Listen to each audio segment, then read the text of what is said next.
Chokhmah and Ben-A and Da'ath and night. Counsel to fear Yah and adore his light.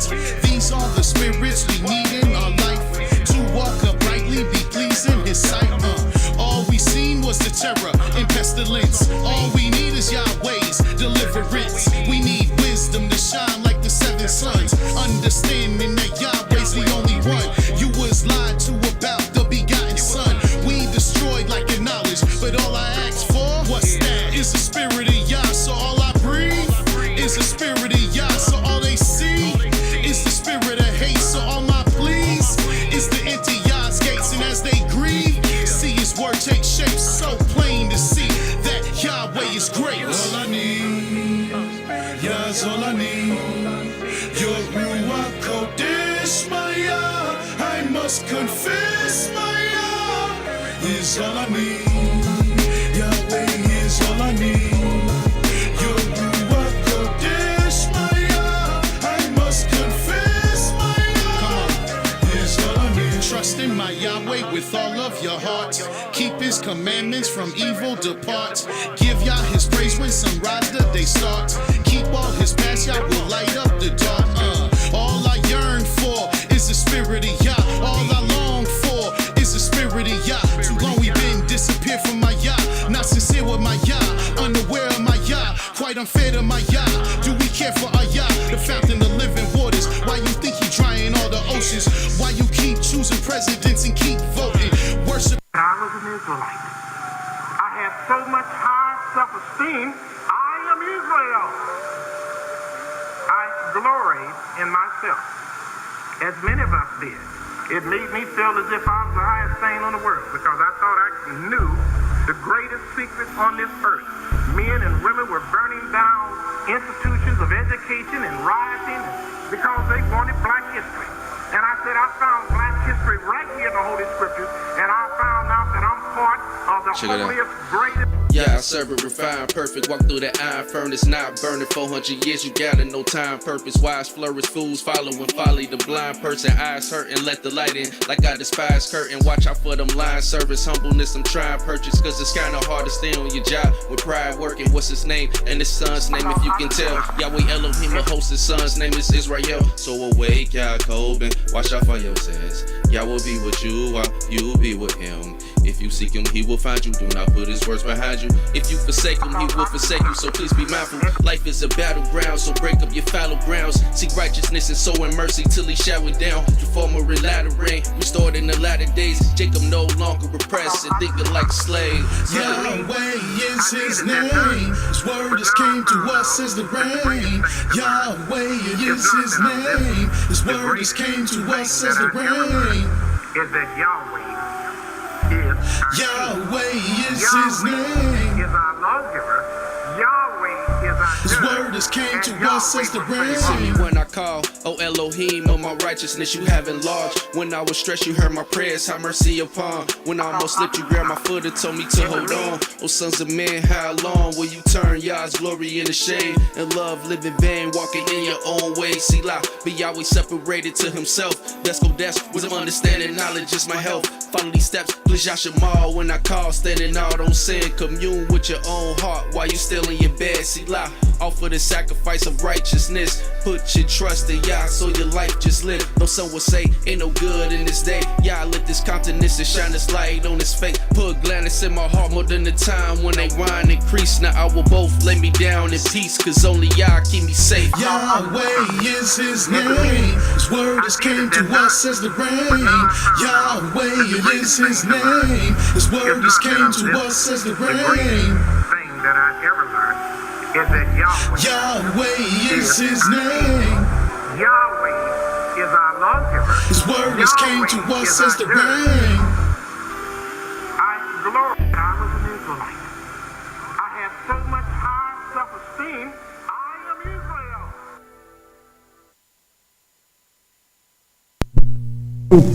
Don't worry about that word now. I'm going to show you what that means in a minute. Tetragrammation of YHWH. This is the vowel. It appears arbitrary transference of a vowel that points to the name that we know of as Adonai, A-D-O-N-A-I. meaning my Lord or my God. This is a substitute word that has been put into the scriptures to whereas, as we said, that many people are under the belief that the name of Yahweh was too sacred. So therefore they came up with the name Jehovah. Then in the another word they came up with, as I said, was Adonai. This was a substitute, and I'm going to show you more about that name in just a minute. Then they had a terminology or term that is spelled Jehovah, Jehovist.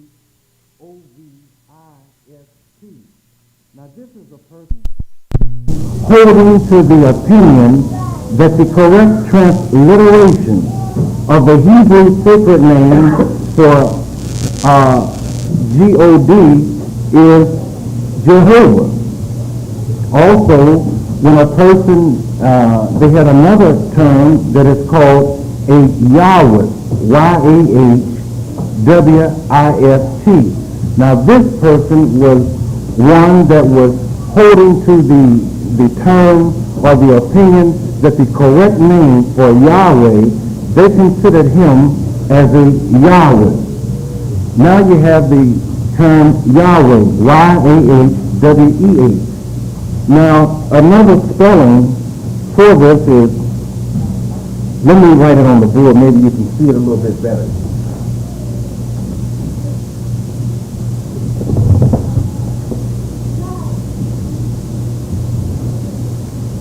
As I said, this term is Yahweh. Another spelling is YAHWH. This was another spelling in the way that they spelled the name of Yahweh. And then another way was the same way, and then it had this little B-E-B-E-H. This was another way that they spelled the name of Yahweh. And when you look through the history books, it's all through the history books that way, or it was just this way right here with Y-A-H, was just Yah. And there was no accident that it was there. Then we had the term Elohim, which means G-O-D. This is a way that they used that. It was a Hebrew name used in all throughout the Old Testament. And this name, Elohim, they had a substitute word for this also. This is the substitute word.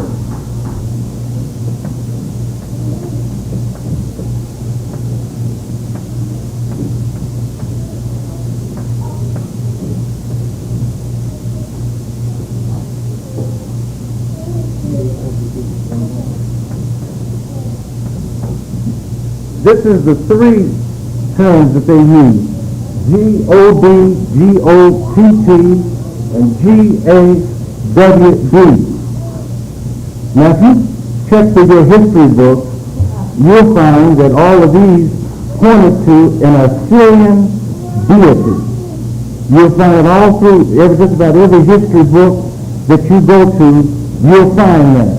Whether it's G-O-D, G-O-T-T, or G-A-W-D, you'll find that they were all substitute words for Elohim, and it was no accident that it was placed there.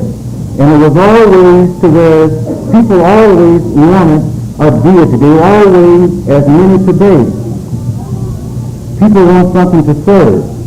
People want something to look to. People want something to bow down to. And I declare that as long as you're looking for something to worship, you'll find it, and you won't even have to leave your home, like many are doing today. They have deities all in their homes and are serving them today. That's right. Now, I use that word tetragram.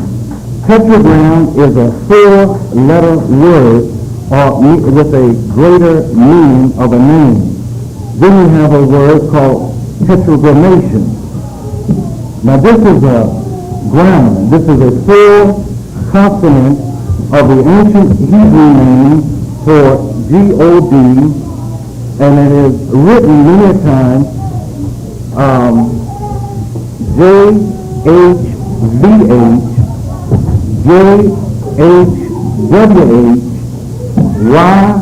YHVH, or YHWH. This is what is known as tetragrammaton. Then there's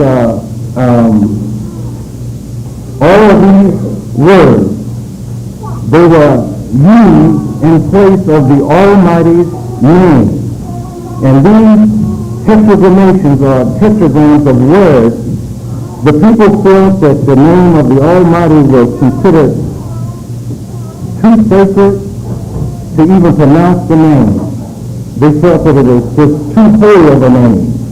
And they felt that it shouldn't even be uttered out of one's lips.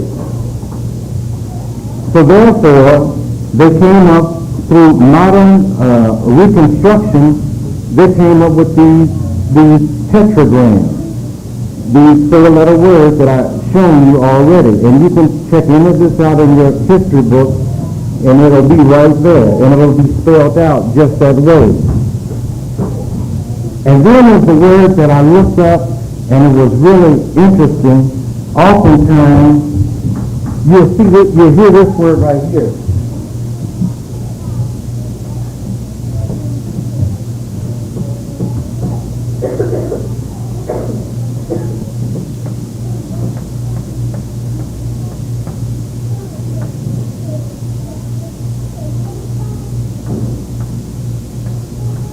You see this word right here called Shem.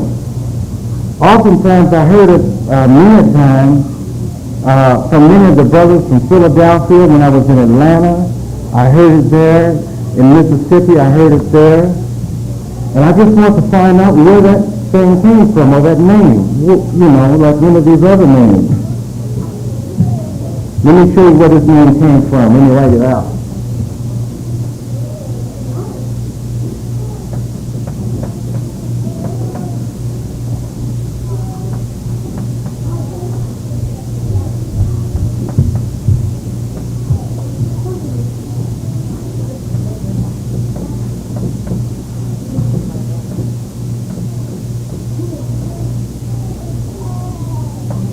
This is where that name came from, Hashem. This is another one of these names.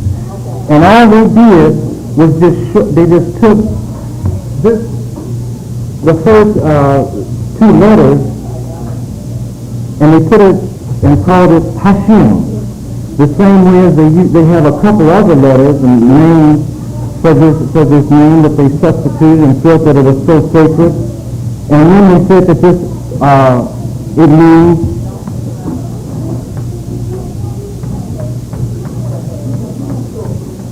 they just said that it means the same thing, so it's good enough. And so when they went through their history and things in their books, they came up with these names. But I know that in the scriptures,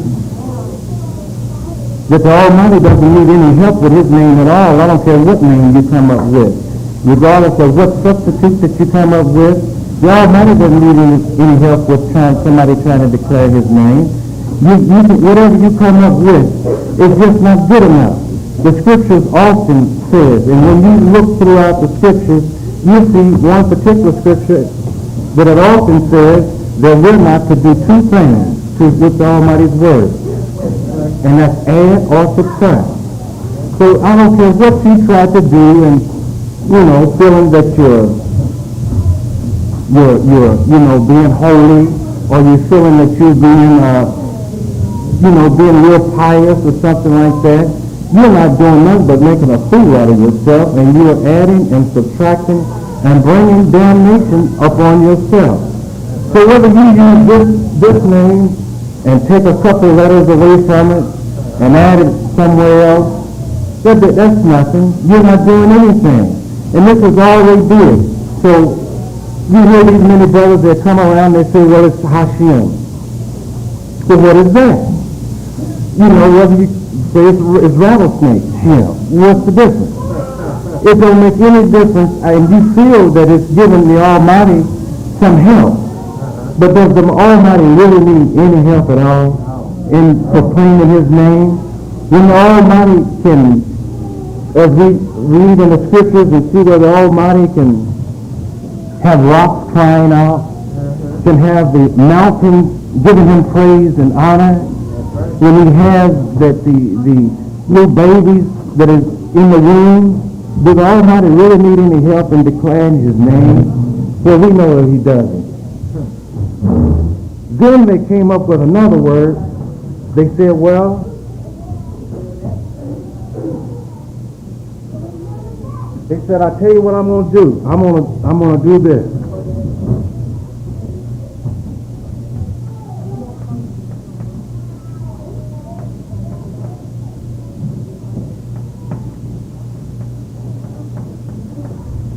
They said, we're not going to call him by his name. We're just going to start calling him the Shekinah. You say, well, what is that? They said, well, we're going to just say, well, the presence, he's here. That he's in the building. Well, I don't see where that's any difference than when you look over in, I think it's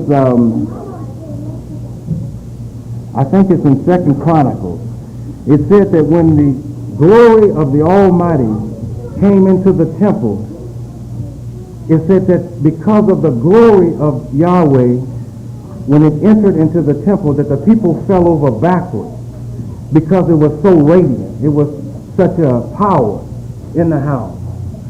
So they came up with this, the Shekinah. They said the Shekinah, he's here. We won't call him by his name, but we'll just say the presence is here. It's something in the building. So that was another name that they came up with. Now the name Adonai, A-D-O-N-A-I, that's a Hebrew word meaning my L-O-R-D, all right? Or my G-O-D. And it is used in Hebrew reading as a substitute for the ineffable name of Yahweh. Here again, they felt that the name A-D-O-N-A-I was a better substitute name, so they came up with that name. Then they came up with another name by the name of the Adonis, A-D-O-N-I-S. Now this is a Greek mythological name of a one that is very radiant, one that is handsome, and it often refers to a lad or a young boy or a man. So many began to call upon, they said he is the Adonis, he's here, A-D-O-N-I-S. Then there's another word, the Adonis, is A-D-O-N-I-S-T. This is a Hebrew, Chaldean, and a word that is used in the scripture. Oftentimes they refer to this one as the supreme being, a supreme L-O-R-D, and it should always be read for the ineffable name of Jehovah. Now, this word that I speak of, the ineffable or infallible name, it means it is too overwhelmingly to be expressed or desired in words. It is inexpressible. They said that it is too awesome or sacred to be spoken as Elohim, ineffable name. It is too inconceivable, indescribable, incommunicable. In other words, they're saying that the name of the Creator shouldn't be spoken. It's too high.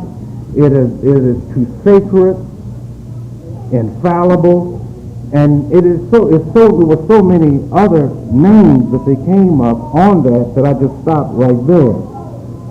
Then when I began to look and study the name L-O-R-D, many of the references for L-O-R-D, it pointed to England or Britain, and it was related to some person that is in a rulership, a ranking, a master of a household. Oftentimes you'll see that word is used there also. But it also is the same word that you see in the Bible that many of the New Testament believers have taken as a sacred and holy name, and then you can kind of understand with all of the European flavor and influence that is in the New Testament, you can see why they would call everybody Lord. You can see why they would magnify this name as being a sacred title. Then the term, as I said, God, as I gave you that explanation already, that they felt that this was but this is what I was really surprised on. They said that this name, God, it was as a supernatural name or being, one that is immortal or have been immortalized, one that depicts special power. It is a deity, a person or thing that is accessibly worshipped and admired, or one that is idolized. And when you look at that, it makes you kind of wonder, and you can see that just about anybody can be considered a God, and for understanding a God. Is that correct? Right. Anybody can be idolized. Anybody can be worshipped. Anybody can be admired. Anybody can be one that you can consider as some supernatural ability. The same as this one fellow down there in Miami, he feels that he has some immortal or immortality. He feels that he is the one that should be worshipped. He feels that, if he's the one, then it seems to me that this is a good time for miracles to happen behind those jail bars that is holding him right now. It seems to me it would be a good time, because this man is not only did something, as these little sister and brother let us understand when they were reading about the laws, he did something that it brings nothing but death. And he's taken the name of the Creator, the name of Yahweh Elohim, and applied it to himself. And that's something that he has to give an answer to himself. Now, one of the most prominent differences that I found in the scriptures, in the Bible, or I looked at two different Bibles. One was the American Standard Version and the King James Version. It was used in an attempt and transliteration of the Heavenly Father's name inspired in the Hebrew Scriptures. Those who produced the American Standard Version relied upon the term Jehovah, which was quite familiar to many people, and that the tetragrams, or the four-letter word that represents the sacred name of the Almighty, is of vital importance. They knew that the term Lord is not the name of Yahweh, but a title which cannot represent the unique word that stands for the name of the Almighty Yahweh Elohim. However, the term Jehovah is proven to be a monstrosity, although widely known for about 400 years, and for many years than that. Nevertheless, it originated out as a corruption by the scribes who introduced foreign vowels. And I know you remember that once. I remember Alicia had mentioned that before, where these foreign vowels were introduced in this in the Hebrew language. And by adding foreign vowels, it points to the tetragramations, and the sacred names cannot be pronounced, and ending up with a hybrid or substitute word for the name Adonai or Jehovah.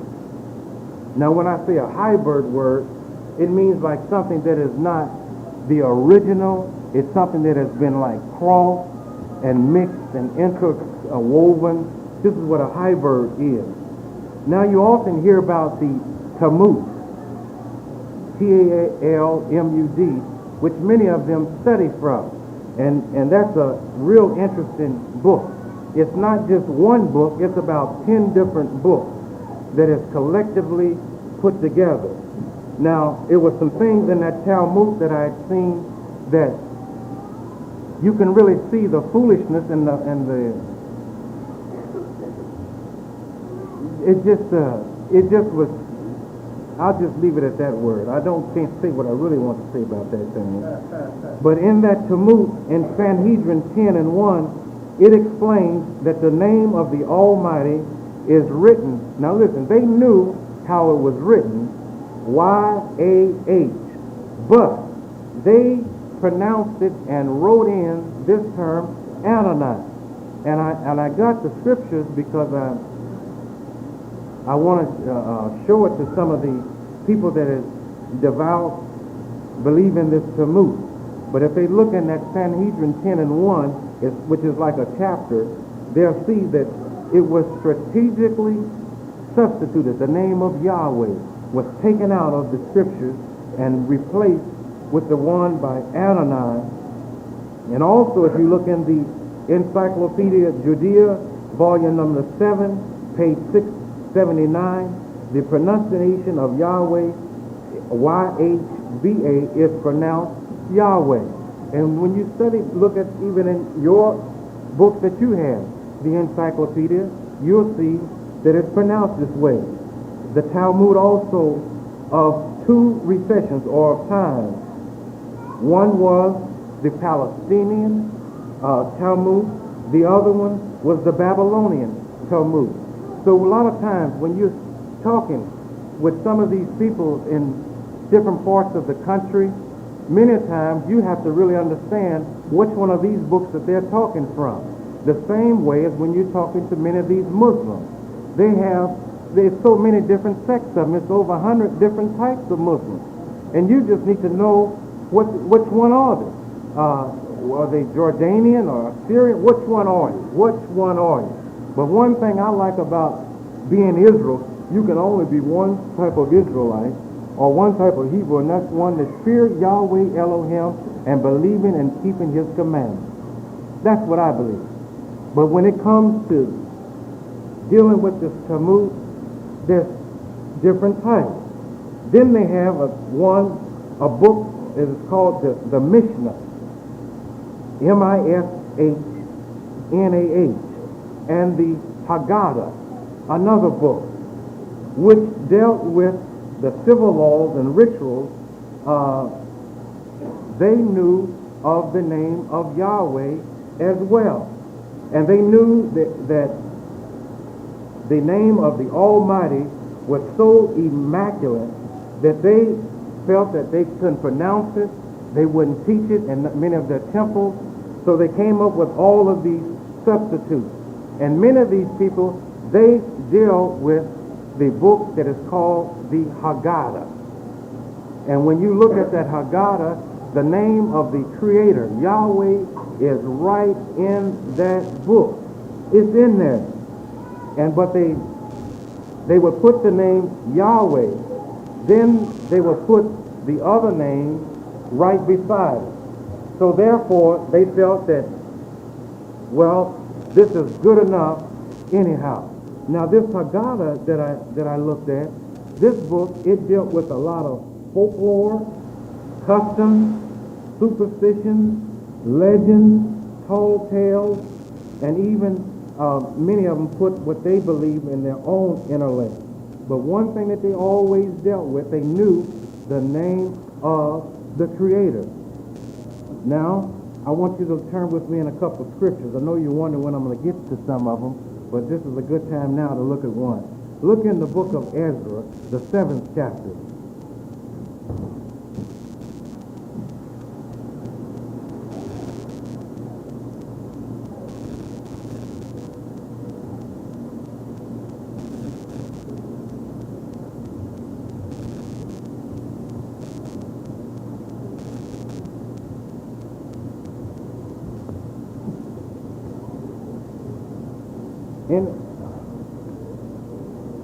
In Ezra, the 7th chapter, and we look at the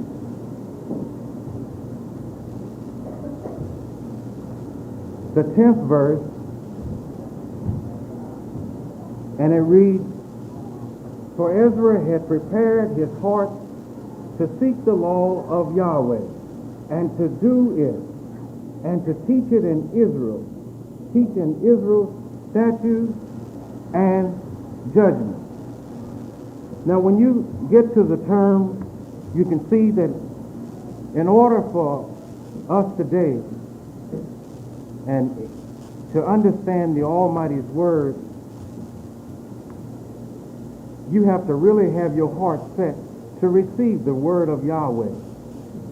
You have to have your mind set that you want to learn. Even in this setting that we're here right now, I'm not trying to judge who's here to try to learn and what you're here for today. I never come here to this place to seek out and see, well, who's here to learn and who's not. Because I got a remedy and I got an answer for that. You'll see in a minute. But we must learn to seek the law, seek the word, seek the truth of Yahweh Elohim, according to what the Almighty said. Now, I know that these other books, as I mentioned, the Mishnah, the Haggadah, some of these other books and studies that you might go with, some may say, well, I'm going to go with Farrakhan and what he may say. I'm going to go with what my former pastor used to say. But it's nothing like seeking the word of Yahweh Elohim. It's nothing like staying with the word of the Almighty. And this is the reason why we must do according to the word of Yahweh in another scripture in Nehemiah. Now look in Nehemiah, the 8th chapter.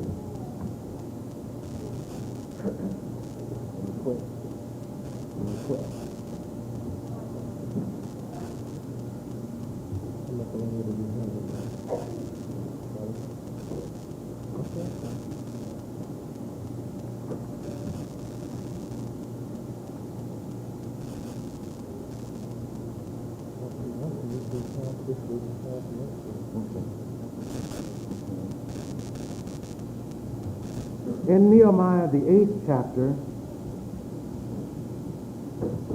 look in the 8th verse, and it reads, "So they read in the book of the law of what?" Yahweh. Is anybody reading along with me? Yeah. So they read in the book, in the law of what? Distinctively, and gave the sense and called them to understand the reading. Now this is a good formula that we can go by, and we won't have no problem with the word of the Almighty.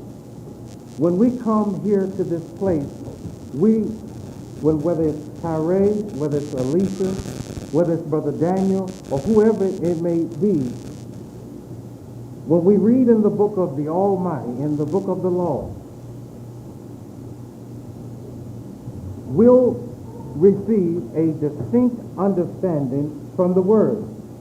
And this word of the Almighty, when we read it line upon line, precept upon precept, and as it says here a little, there a little, we'll begin to get the sense of the word of what we're reading. Is that right? That's right. When we read line upon line, it'll begin to make sense. And from this sense that we'll receive, we'll not only get the sense of what we're reading, but we'll get an understanding of the word. Right. Is that right? That's right. It's just me and you then, Elise. All right.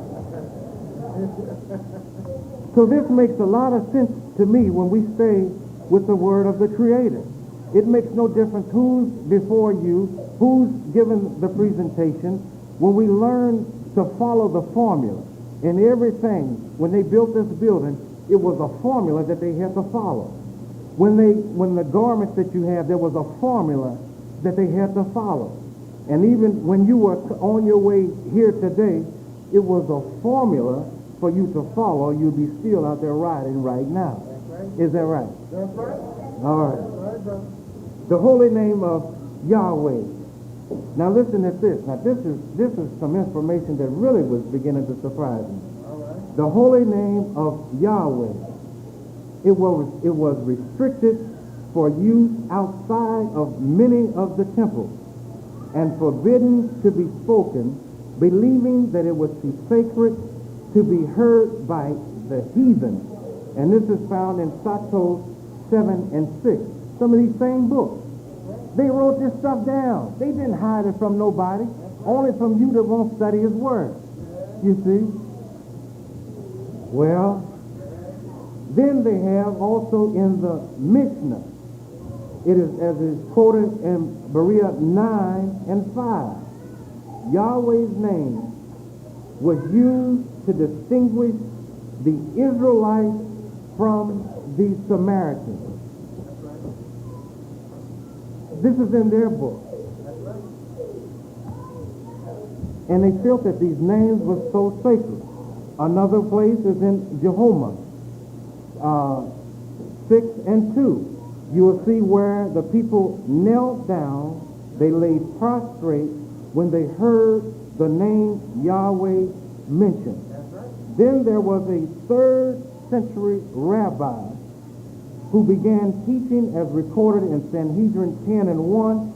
He said that whosoever pronounces the name of Yahweh is and will be guilty of a capital offense. Therefore, many people, because of fear, began to use the name periodically, once or twice every 7 years. And this is in Kedur 7 and 1. This is in their book.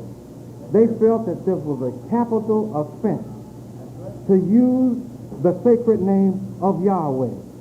So you can see why when you, not just saying anything against the people in Philadelphia, or when those brothers came down here from Chicago, they felt that a substitute name was better.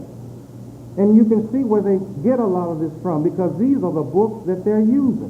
When we were in Mississippi, these people, they sat around, they had these books, they stood up at a certain time, they sat down at a certain time, they prayed at a certain time, they had a certain song to sing, and wouldn't call on the name of the Almighty. And I can see where they get all of this from these books of these heathens. They get their readings and their studies. They feel that these people are more holy. When we was in Atlanta, we were there, and some of the brothers said, well, we just went through Passover. They said, well, we're going to keep the Passover. I said, well, what are you going to do? They said, well, we're going to get us a sheep, we're going to cut his tail off and roast it. Then some others said, we're going to cut the head and the ears off. And some said, we're going to gut him. Well, I see where they get this foolishness from. They get it from these heathen nations. That's right. This is where they get it from. This is where they get it from, and it's no secret. No secret.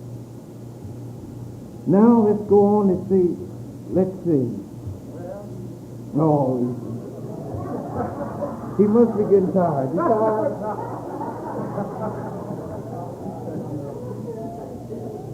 Look in Lamentations 3.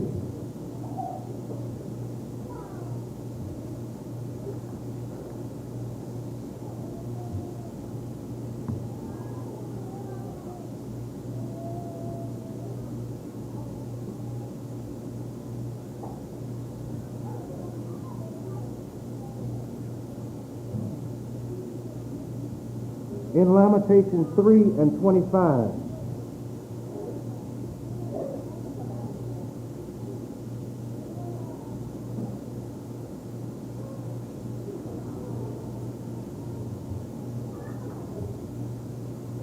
And it reads, Yahweh is good unto them that wait for him, to the soul that seeketh him. It is good that a man should both hope and quietly wait for the salvation of of their Elohim. It is good for a man that he bear the yoke in his youth. He sitteth alone and keepeth silent, because he has borne it upon him. When I looked at this particular verse, I seen some things that is important to many of the young people that is even here today. When we look and we see that the mercies of the Almighty, the compassion that the Almighty, even as we had earlier in when Tyree brought forth the scripture for us to read in the Psalms, it speaks about those that wait upon the Almighty. It also speaks in the Psalm that he brought out, that the Almighty would renew one's strength as an eagle. And then when I looked at this particular verse, it spoke about bearing the yoke in your youth. Many of the young people here, if they learn to bear the yoke today, if they learn to get a good foundation in the word of the Almighty, when we learn to get a good foundation in studying the name of the Creator. See, for myself, I had to do it almost in a reverse. After being in the Christian ministry for over 16 years, I learned all that I could learn about Christianity and the one that we thought as our Savior. I learned all of those things, but I had to go back and reverse all of that I did know. Oftentimes you hear Elisha, which it used to vex me somewhat really bad, when he used to tell me that all that you learned is wrong. And it vexed me real bad at one time. And I used to talk to him about it, because I did have to empty myself of all of the deception and all of the lies that this Gentile heathen has put in all of us strategically. It is no accident. And then to get the reinforcement from all of these sleeping preachers and dead Jacobs all over, they reinforce Esau's plan. Therefore, if we can learn to wait upon the Almighty in our youth and study his word, the Almighty will renew our strength as eagles. I'm going to just quit right here, but I did finish it on another tape, but I'm just going to quit right here. But there's so many other things that I really wanted to do, but out of respect for Elisha and the class and the time that is here, I'm going to decrease my time and extend the time back to Elisha. And I thank you for the time that you've given unto me. But if there's any questions of any of the things that I presented, I can answer. I can certainly answer because of the where I've gotten the information from. But I had many scriptures. I think I had over 40 scriptures to back up all that I know that is true about the name of the Creator. And there's many verses that I found that is some things that I didn't even know was in the scriptures. But I found some things that it's no new thing. I can't bring nothing new. But it's just the same word of the Almighty. The same word that was fresh for Moses and Abraham and Isaac and Yaakov is just as fresh today. The only difference is that we're experiencing some of the latter rain that has fallen upon us today. And I'm grateful to know that the Creator is able to allow some of that rain, some of that knowledge to fall in our lives and open up our understanding to see the Almighty and seek the Almighty in truth. And if you are seeking the Almighty in any other way other than the truth with a sincere heart, then you are seeking the wrong person, because this is the only way that you're going to come at the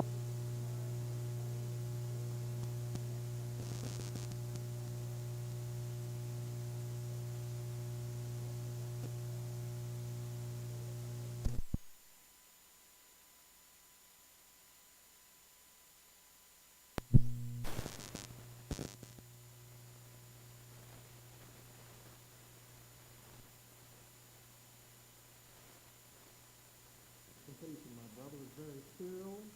A lot of research went into that, a lot of study, and a lot of diligent work. And I've read about these things, and I couldn't get it all in one book. So I know you covered a lot of different books. As you said, you spent a lot of time down in the library, and we appreciate brothers like yourself that take his time out to do that study so that you can feed the Almighty's people. We appreciate it. and it was very good. And we are looking forward to you finishing that next week. Yes, ma'am. We would love you. Yes, and bring your research in for a presentation, and I'll look over it and I'll edit it as not to take too long. It'll be edited.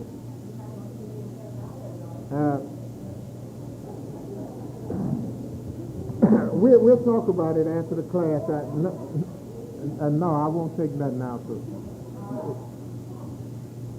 All right. If there's no other questions on that, I'll get right into some questions that were extended to me. We will answer those questions and then get right into our lesson.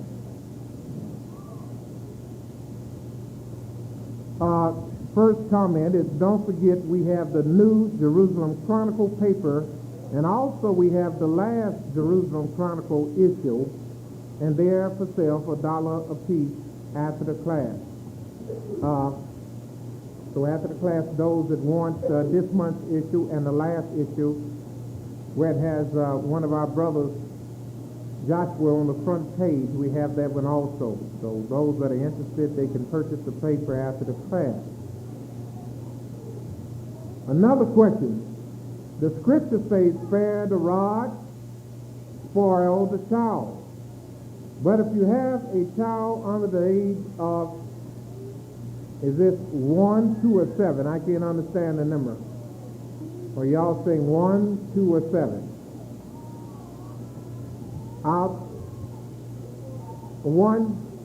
If you have a child under the age of 1 year old, is it okay to tap their hands or their legs? Is it really teaching them a lesson? Well, the first thing you have to understand is that many youth mature faster than others. Every now and then we find people that are genius at 3 years of age. Some of our youth comprehend and understand faster. And those that are able to learn fast, well, you teach them everything fast.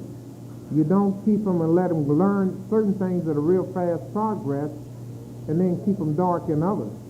So for those that are overly average, you allow them to progress as fast as they can, and you teach them as they are doing it. So there's no harm in tapping them if you understand that they comprehend what you're saying.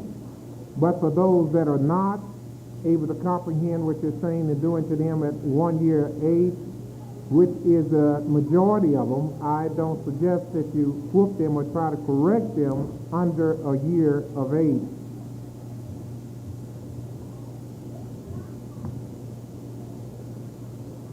The other question. Brother Elisha, can you please explain why was Brother Elijah sent up to heaven to be with Yahweh? And why was Elijah and Elisha connect up, and Elisha got a double portion of Elijah's spirit? Well, answering the first question, Elijah was a great prophet. He was a very holy prophet, very honorable. And just as we read in the book of Genesis, where Enoch was a very righteous man, and it said he walked with Elohim, and he was not, for Elohim took him. There were some people so holy, so righteous, and their ways were so good that the Almighty allowed them to enjoy his eternal presence even before they died. Enoch was one and Elijah was one. But the Almighty said he would send Elijah back in the last days, as we know when we read the book of Malachi. Furthermore, why did Elisha get a double portion of Elijah's spirit?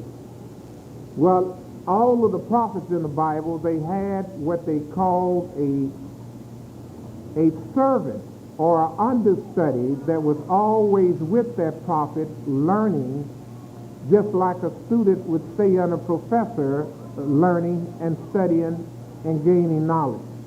Well, Elisha, whom I am named after, was the servant and mentor of Elijah. And when Elijah got ready to ascend into heaven with the Creator, he asked his servant Elisha, what might I do for you before I leave? And Elisha said, I want a double portion of your spirit. Now, any other prophet would have been totally happy just to have the spirit of Elijah, seeming that he was so great and so well thought of that the Creator himself was sending for him. But no, he wanted a double portion. And Elijah told him it's a hard thing, but if he see him when he is taken up, that thing would happen. And of course he did, and he received a double portion of the spirit of Elijah. And as we read through the scripture, almost everything that Elijah did, he did it double fold. He was a great prophet. He was even so great that once Elijah died, they were one day burying another Israelite, and they seen the Syrians coming, and the Syrians or the Philistines, and they grabbed the dead man's body and threw it in the grave of Elisha. The dead man's body touched the bones of the dead prophet Elisha, and the man got up and he started running too. So he was a great prophet.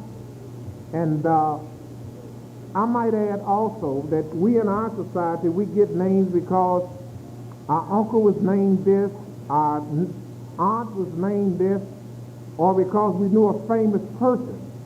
Years ago, all the blacks in the South, they loved Robert Lee, so everybody named their kid Lee. Robert Lee, James Lee, Curtis Lee, John, everybody, the middle name was Lee. And that was to show respect to General Lee. Then in the Joe Louis era, everybody had a middle name Louis, John Louis, Joe Louis, Harry Louis, everybody Willie Louis. Everybody had Louis in the middle of their name to show respect to Joe Louis. But in the Bible, all of our names have significance. Just like Moses was meant he that was grown up, or every name that we had was significant of something. And oftentimes the child did not get a name until the parents seen something of significance in that child that related to that name, because that name meant something. And you would find many men and women with the same name, because it wasn't a male or female name. It was a name that signified something. Like a lot of girls have my name, Alicia. Well, Alicia is neither male or female. It means Elohim is salvation. And either male or female can wear that name. Now, I got that name because I had an elder that I loved and adored, and that helped teach me the Bible, by the name of Hananiah. And at that time, I didn't even know I was an Israelite. I thought I was just an African, and I had a funny name I used to call myself Curtis X, because I loved Malcolm X. I was never Muslim. But because of the respect that I had for Malcolm X after he died, I told people to call me Curtis X. Then when I found out that Malcolm was totally on the wrong path, I just wanted to adhere to an African doctrine, so I changed my name to Boogaloo. And so when I met Hananiah, he said, son, you don't need no name Boogaloo. That's not indicative of your heritage and your people at all. It's not even a Hebrew name. And I said, well, Hananiah, will you give me a name? He said, I'll give you a name. And so it took months. He didn't give it to me that day or the next day, but he gave it to me several months later. He said, I'm going to name you Alicia. And I said, why did you pick out that name? He said, because of your nature. You wanted to be twice as smart as me, and everything I know, you want to know more and more than me. And I never had a student that was totally interested in being much wiser than I am. And you want a double portion of my spirit, so I'm going to call you Elisha because you got that spirit. You want to know everything I know and more. And I did. I was not content in knowing just what he knew. So I get the books that he referred me to, and then I'll read those same books and look in the back and then get the book that it refers him to, and so on and so forth. So I said that to let you know that all of our names were very significant. And they meant something. The names today don't mean nothing. George and Andy and Harry and John and don't mean nothing at all, except showing how big of fools our people are, because most of the girls are named after Europeans or Spanish people. Now that's Elizabeth. That's my son, Darius. All kind of foolishness. Names that don't mean nothing. Named after colognes and whiskey and alcohol. You know. The second question on the same piece of paper, also, Brother Lisa, what is the proper name of Yahweh? Elohim or Elohim or Elohim? Which one should we say? We should say Elohim. Elohim is a proper one, not Elohim, which is Elohem. Brother Lisa, Monday's bombing drop that consists of time of Yahweh's trouble, and that Yahweh has prophesied in Isaiah through Malachi. All right, Brother Elisha, does Monday's bombing consist of the time of Yaakov's trouble? And is it that which was prophesied by Yahweh throughout the scriptures from Genesis and Isaiah through Malachi? The bombing is not indicative of Jacob's trouble, but the bombing is indicative of the internal struggles that will go on in this nation until it falls. Monday's bombing is a case of the chickens coming home to roost. It was a very sad and tragic day in all of our lives when we've seen the little babies being carried out of the buildings, burnt, and the bodies distorted, and wrinkled, and blistered up from the heat. It was a very sad day in our lives, and it was truly a very cowardly act. But so is it a cowardly act when one drops bombs on cities such as Baghdad, and every other second there's another bomb falling in a well civilian populated area like the United States did over there in Iraq. That's cowardly also. And when a man got an Army, Navy, Marine, and Air Force go to a man and smack him upside the head, that man can't stand in front of him and smack him back. So oftentimes he got to hide behind a pole and hit him in the head with a brick and then jump back in the bushes. And that's the only way you can fight a man with that strength. And so it seems as if the violence that the United States have exported abroad throughout Africa and Asia, throughout the Mideast, that same violence has come home to haunt her. And as you know, anytime Frankenstein created a monster, the first thing the monster did is return to the house of him that created it. And these people that perpetrated that evil, as Tyree said, they were home-born, corn-fed hillbillies. They did not come from Asia or the Middle East. They were home-born and raised right in the United States. And the violence that the United States took to those people with that religious organization in Texas, what they call it, the Waco, they have sympathizers all around the world. And in almost every state in the United States, you have a group of whites called the militia. That was the Michigan militia. They have an Ohio militia. They got an Alabama militia. And these hillbillies are well armed. And they were really organized to attack us. That's what they for. And they will attack the government if they perceive that the government is being sympathetic to the blacks and Jews. And they do perceive that the United States is being sympathetic to the so-called Jewish people and to the blacks. And so they have made the United States government their enemy as well. But we will see if they will attack them with the same fervor that they did when they attacked the Black Panthers and the other black militant organizations that they totally eradicated. We'll see.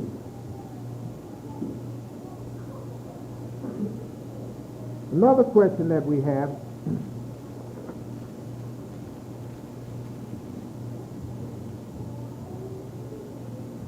is, Brother Elisha, would you please explain chapter 28 of Ezekiel 16 to the 17th verse and the 11th and the 14th verse? Yes, I'll try to explain it after we come back to our lesson. But our lesson today, yes.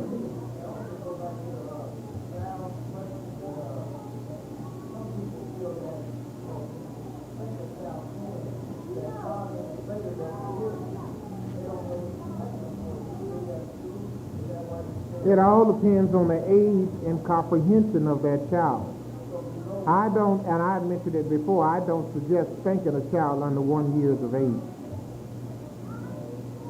I believe that you should point your finger at him, you should talk to him, and if a child has any comprehension at all, he will understand by your voice, the elevation of your voice, whether or not he did something to please you or displease you. So you don't have to beat on him.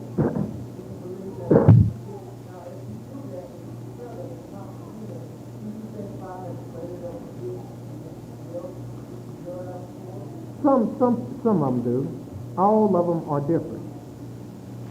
But when the Almighty was saying, spare the rod and spoil the child, he's talking about the child that have comprehension. Those that are up at an age that they can understand what they're being punished for. Not to just hit a baby because he did something wrong. Because that baby's mind, he'll turn around and do the same thing. You know, that's just like a simple adult will whoop a baby because he cries. Well, baby's going to cry.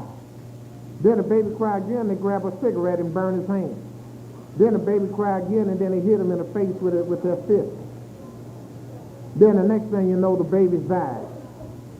And there's a lot of people in our society that killed young babies because they were so simple. They thought the little baby understood everything that they were doing. And the baby's going to cry whether you whoop it or not. Baby's going to cry. Baby's going to cry, and you can tell them to go to bed and be quiet and move, and they'll still do the same thing. So let us not be idiots and attack these poor vessels that we created because we think that they can understand. They cannot at an early age. Is there any other question on that?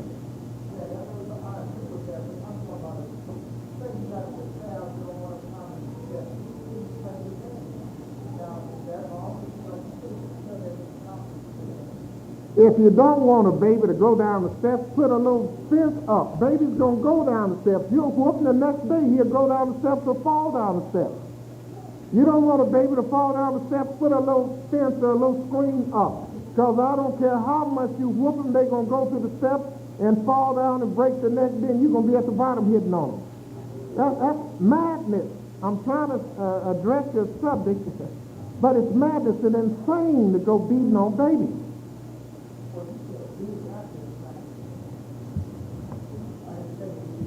It's insanity to go trying to correct a little child under a year old.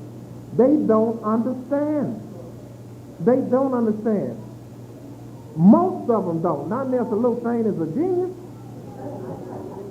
Then if he's a genius, he probably needs to be whooping on you. Yes, ma'am.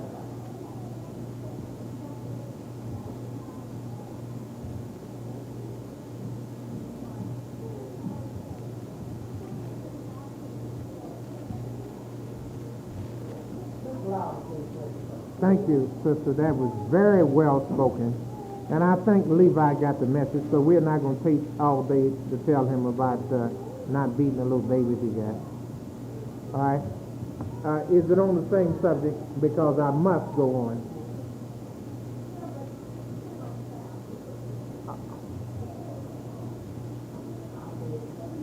Sister, the first thing I said is that all children, if you pay attention to what Joel was saying or what I said several times, it depends on the child. I said that, honey. I did. Yes.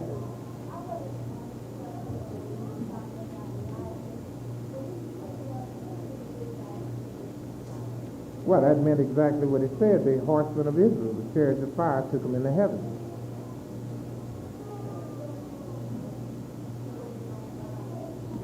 I'm sorry?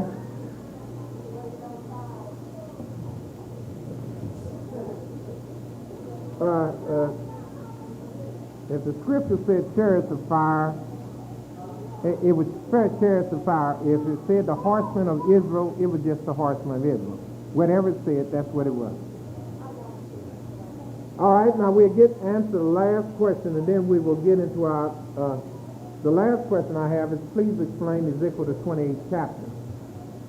I'm going to try to explain that after I teach a lesson on Easter. Let us open our books to the book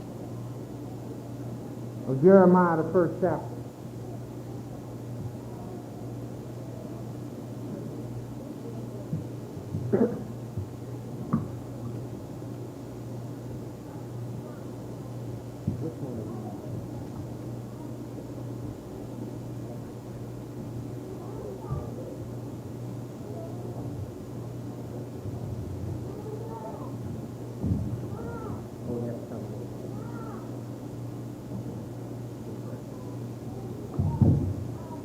According to the book of Jeremiah, the 1st chapter, I'm going to start reading at the 10th verse.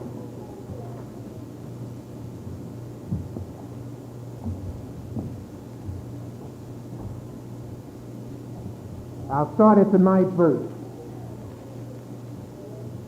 Then Yahweh put forth his hand and touched my mouth. And Yahweh said unto me, Behold, I have put my word in thy mouth. See, I have this day set thee over the nations and over the kingdoms, to root out, pour down, and to destroy, and to throw down, to build, and to plant. Now, as we see, what type of words are these being used? They're not nouns, they're called what? Are they verbs, or adjectives, or adverbs? What are they? There are 6 of them being used. A noun is the name of a person, place, or thing. Am I correct? A verb denotes what? Action. We see 6 verbs used here, and all of them are expressions of action. 6 things are used. Am I right? But if you notice, the first 4 things that are used are words of violence, words of destruction. He said, I want you to do what? Root out, pour down, destroy, and throw down, and then build and plant. And the truth of the matter is you cannot build or plant nothing until you tear up something first. It's impossible for a farmer to go out and to plant a garden without tearing up the ground. It's totally impossible. He has to tear down first. Then after he tear down, pull up weeds and whatnot, then he can try to plant. But you must always tear up something if you want to plant something. You cannot plant on the smooth ground without first tearing up. The same is true with the words of the Almighty. If you want to help someone, you got to be able to destroy a lie that was in existence before you came. You cannot tell someone about the Sabbath without first telling them about Sunday. And when you tell them about Sunday, you're going to have to tear it up. You're going to have to destroy it because it was founded on lies and deception. So, likewise with the prophet Jeremiah, with any other prophet, before he can go out and try to build and plant the truth of the Almighty's word, he must be prepared to root out, sow down, pull out, and destroy. Then he can build and he can plant. But that only comes afterwards. Likewise is with all the truth in the Almighty's word. So before we can teach you all the total truth about the Passover, if you're a Christian, we must first teach you about Easter. People study the Bible for one reason and one reason only. And that is they believe and perceive and understand that the Bible is the word of the Almighty, and that the Almighty has a book written to direct our lives and the things that we should do in our lives. Everything that we should do is for the Almighty. But just as the New Testament states, there's two different types of man. There is a physical man and there is a spiritual man. And the Bible said the spiritual man can keep the laws of Elohim. And it even says that in the New Testament in their book. And I would like to show you this so that we can go along together. Let us turn to a book in the so-called New Testament called the book of Romans.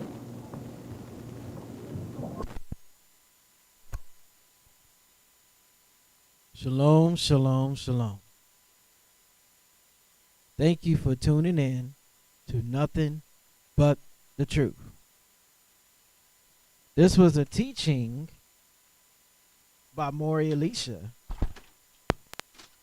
on Yahweh's name. And he taught this 4/22/1995. And one of the brothers he brought in taught on Yahweh's name. So, once again, thank you for tuning in to Nothing But the Truth. Yahweh loves you, and so do we, at 2330 Kemper Lane.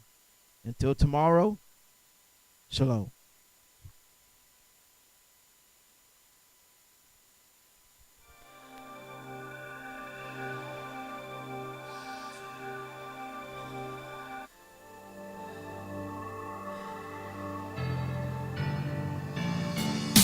Sometimes when you living on high, it's like a dream. Couldn't obscure your vision from the most important things, especially when you forget to give thanks to the King. Pray for riches, but as soon as you get it, him you don't need. Try to hide from the pain by drinking and smoking weed, only suppressing instead of addressing your evil deeds. Don't consume yourself with greed, only ask for what you need. Appreciate every blessing you receive from Elohim. I know those that have it all, but really they got nothing, and those that have nothing, but really they got it all. As long as you serve Yah, you will always ball, never be broke. Success come from keeping the laws. I used to have dreams of getting signed to a label till I understood what you presented with on the table. No more y'all music, you gotta allude to fable. Say it's over before they pay you, or the radio won't play you. I'm content with being underground, praising the creator, independent from the majors. Ain't worried about chasing paper, cause when it's all gone, who's left you can turn to?